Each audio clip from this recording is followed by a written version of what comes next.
সুব্রীতিস ব্লগের আরও একটি ভিডিওতে তোমাদের সবাইকে স্বাগত। তো বউ ছিল না বাড়ি, হচ্ছিল না মারামারি, তাই বউকে আনতে চলে গেছিলাম শ্বশুরবাড়ি। তো সেখান থেকে আসার পথে কিছু গাছ কিনতে এলাম। তোমরা সবাই জানছো যে বাড়িতে একটু ডেকোরেশন করছি, তো সেখানে কিছু ইনডোর প্ল্যান্ট বা গাছ না থাকলে কি ভালো হয়। তো এখানে আমার বউ কিছুই জেনে না, তাও একটু মাস্টার পিসের মতন করে খুঁজে নিচ্ছিল কোনটা নেবে না। আলটিমেটলি আমাকেই খুঁজে নিতে হয়েছে। তারপরে গাছগুলো কিনে নিয়ে এখান থেকে সুন্দর সুন্দর কিছু টব কিনে নিলাম, নিয়ে এসে বাড়িতে প্রিপারেশন স্টার্ট হলো ইনডোর প্ল্যান্টগুলো লাগানোর।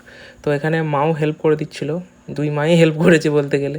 মা এখানে গাছগুলো এনে দিচ্ছিলো, আর আমি এখানে দেখছো পুরো বসে বসে গাছগুলো রেডি করে ফেলছিলাম। তো আমাদের এই কটা গাছই নিয়ে এসেছিলাম, যেগুলোকে সুন্দর করে টবে বসিয়ে নিলাম। ব্যাস, এখান থেকে এগুলো রেডি করে চলে গেছিলাম আমাদের এখানে একটা মন্দিরে। আমাদের পাটিকা বাড়ির এখানে রক্ষাকালী পুজো হচ্ছিলো আজকে। তো এখানে প্রণাম টনাম করে এসে বাড়িতে লুচি মিষ্টি ছোলার ডাল দিয়ে রাত্রে খাবারটা শেষ করলাম। বউকে নিয়ে এসে কি শান্তি আছে? আফটার অল সেই লুচি আমাকেই ভেজে খাওয়াতে হয়েছে।